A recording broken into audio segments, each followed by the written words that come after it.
Well, hello again, and welcome to episode 11. All right, stop worrying about the future. How much of your ability to enjoy and appreciate the present moment in your life is made impossible because you spend too much time worrying about what's going to happen next? First of all, if you think you can control what happens in the world and what happens in your life, you're wrong. You can't. Now, you can have an influence on what happens. You can make plans and you can have goals and you can work toward realizing those plans and goals and you can prepare and you can make it more likely than not that certain results are going to occur.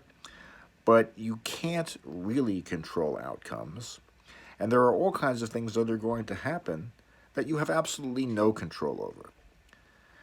Think about it. You are just one being on a planet that is a tiny sphere in the middle of a solar system, which is only one of thousands or millions of solar systems in a universe that may only be one of millions of universes. We don't really know.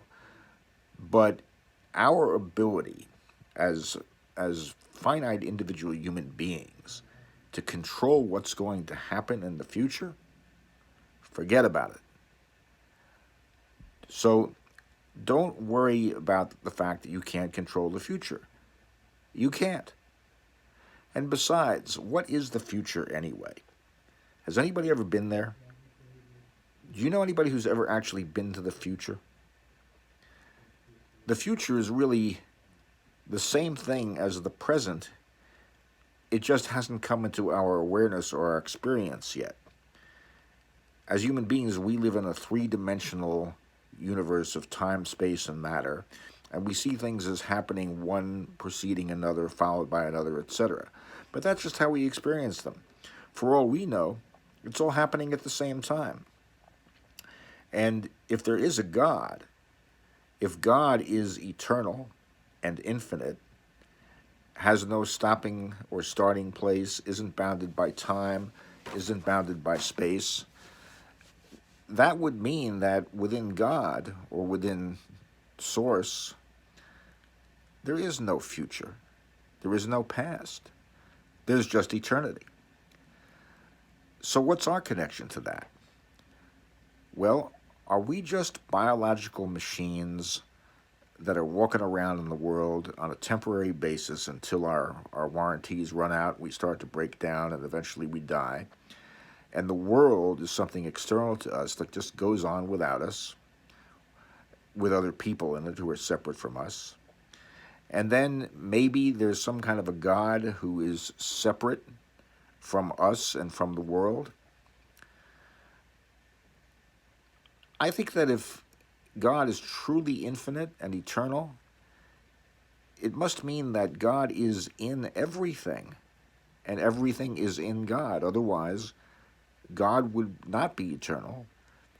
God would not be formless. God would be finite and limited.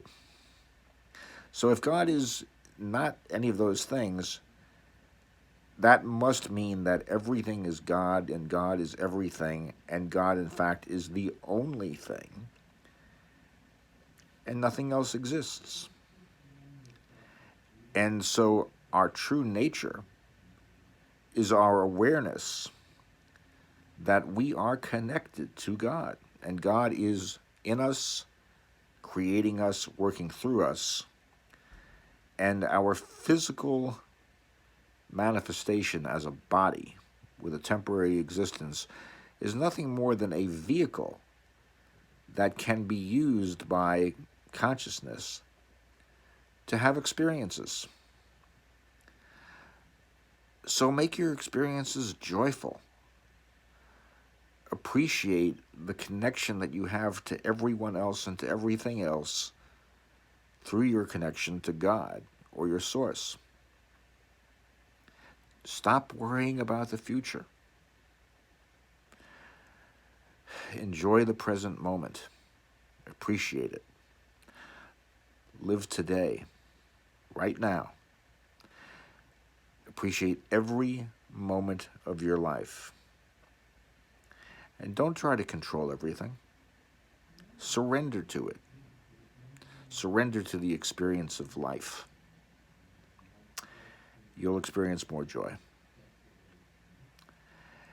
Somebody said, he who seeks God will find himself, and he who seeks himself will find God. See you next time.